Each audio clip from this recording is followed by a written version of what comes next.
Can't believe I'm back to recording. This is super weird. I don't know where to look anymore. I'm just not used to recording videos. So today we're going to talk about signs of having ADHD. As you guys know, I have ADHD. I've been diagnosed about 4 years ago. And today we're going to talk about the major signs of you potentially having it. People have been asking about this, like personally, so I thought I'd make a video about it, make it easier. But remember, I have to disclose this. If you want to be diagnosed or if you think you might have it, you have to talk to a professional. It's fine for you to inform yourself and try to understand what ADHD is before, but do not try to self-diagnose based on my video or any other videos, okay? I'm going to leave a link in the description with the questionnaire if you want to fill out, and we'll tell you if it's probable or not that you have ADHD. But anyway, here's a list of the major signs that you might have ADHD yourself. Sign number one, and probably the most intuitive one, is the inability to focus. This almost feels like things aren't as stimulating as they should be. Do you want to be held back, Greg?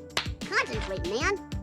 Having ADHD feels kind of like if you had to constantly redirect it, otherwise it will just point towards something else. Sign number two is fidgeting and impatience. You might bite your nails, you might move your leg, you might just fidget with things and objects. It feels kind of unnatural to just sit still and do nothing. And another sign is impatience. So it's hard to wait for your turn when you're playing a game, you just feel like it never gets to you. It might feel like classes drag along and they never end. There's a very big focus on things that you're waiting to happen or that you want to happen instead of what you're doing right now. Another sign is that you might focus a little too much on things you're passionate about. I don't mean just like you do more things that you like than things you don't like. That's just, everyone is like that. I mean that when you like something, you pretty much just keep doing that one thing and forget about everything else, including your chores, homework, but even eating or sleeping or going to the bathroom. It might be hard to keep long-term goals because we tend to find new passions very easily and those replace the older ones. Also, I hate to admit this, but our sense of time is absolutely terrible. We also have no middle ground when it comes to moods. We either want to do nothing the entire day and we feel entirely lazy, or we want to get everything done in 1 hour.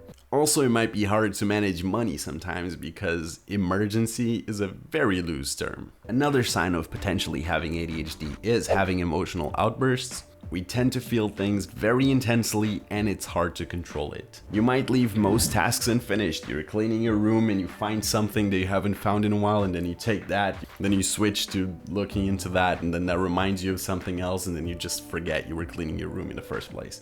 Another sign is that you might interrupt people because you have things to say and you might forget about them, or you might feel impatient that it isn't your turn to talk yet, so you just talk in the middle of them saying something. Another sign is daydreaming, and I mean daydreaming at the level where some days where you daydream more than you actually pay attention at what's happening in your life around you. And finally, forgetfulness, which might be the major symptom that I felt growing up. I would forget jackets in school, I would forget about homework, I'd forget my own lunch at home, I would forget clothing I needed for a physical education class. On an average day, I would probably forget more things than I would remember for school. And that's it. That's the signs of having ADHD. That's gonna be all for this video as well. It's very hard to come back to YouTube. As I've said before, this is an incredibly unnatural process of talking to a camera and just speaking alone in a room. So I just hope this sounded cohesive in some way and I wasn't looking at like the window when I was talking to you. But anyway, if you want to know more about ADHD, there's this video you can watch. A lot of people actually send me messages thanking me for this video, so I'm very proud of it and I hope it's useful for you as well. I have been Kappabyte and I occasionally talk about psychology, and I will see you guys probably next week. We will see. We'll see how I feel. Anyway, bye guys.